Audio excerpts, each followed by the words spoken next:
Et si je vous racontais la fabuleuse histoire de l'animation 3D?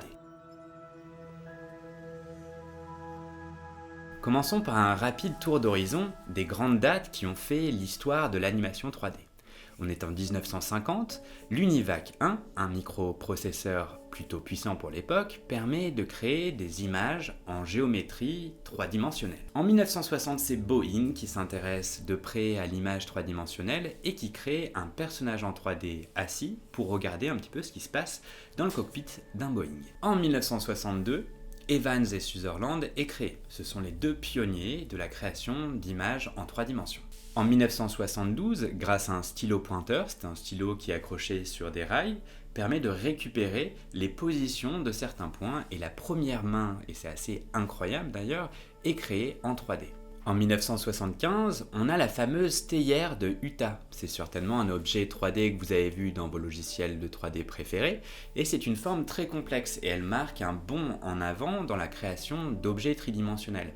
On s'en rend pas compte, mais une théière c'est extrêmement compliqué à modéliser de manière très propre, et surtout à l'époque où les calculs étaient relativement savants et on n'avait pas une interface graphique comme on en a une aujourd'hui sur Blender notamment. En 1984, George Lucas investit dans Computer Lab et fait intégrer le laboratoire de recherche en images tridimensionnelles à son studio Lucasfilm.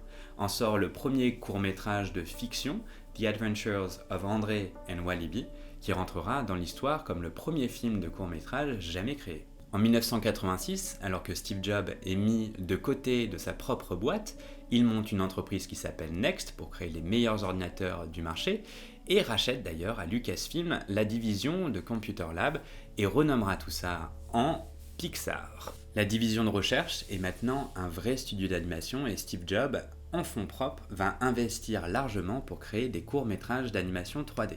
Il y aura notamment Tintoy, Nick Nack ou Luxo Junior. En 1995, l'animation 3D voit son premier long-métrage que vous connaissez tous, c'est Toy Story. Coucou.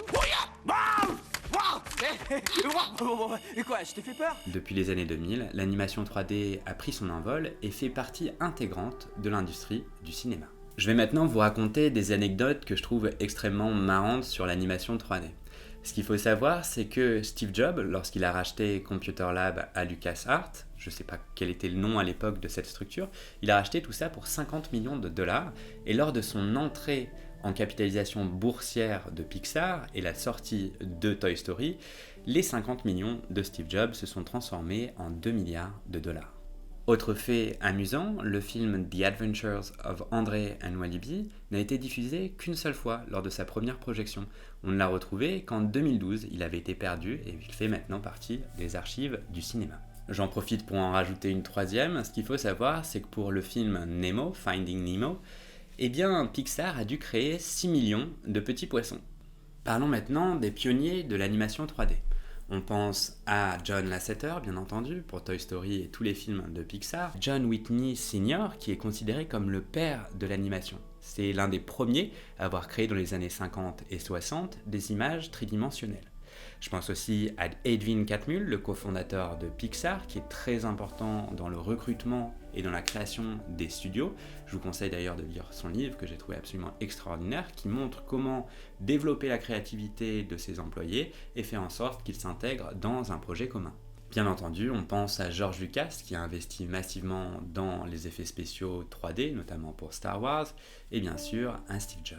Mais alors, dans toutes ces informations, quel est le premier film d'animation 3D? C'est A Computer Hand, créé par Edwin Catmull et Frederick Park, qui est le premier film d'animation. Et ce que je trouve assez incroyable, c'est que c'est une main. Et c'est une main qui a été capturée à l'aide d'un outil un peu spécial, un stylo pointeur, autrement appelé Sketchpad. Ce que je trouve incroyable dans cette histoire, c'est que la première chose qui était faite en 3D, c'est une main, comme dans les grottes de Lascaux, où les premières images de l'homme étaient également des mains. Le rôle de l'armée et de la conquête spatiale dans la création d'images 3D. Avant d'être l'industrie du divertissement que nous connaissons tous, la technologie de l'image tridimensionnelle était avant tout utilisée par Boeing, et était utilisée aussi par l'armée et dans la conquête spatiale pour toutes sortes de simulations comme on peut l'imaginer, et ça dès les années 50 jusqu'aux années 60 et encore aujourd'hui, c'est bien sûr utilisé. J'espère en tout cas que cette vidéo vous a plu, n'hésitez pas à vous abonner, Vous avez aussi la possibilité d'apprendre avec moi Blender dans une formation gratuite qui est disponible dans la description de cette vidéo. Je vous dis à bientôt, c'était Timothée d'Apprendre Blender.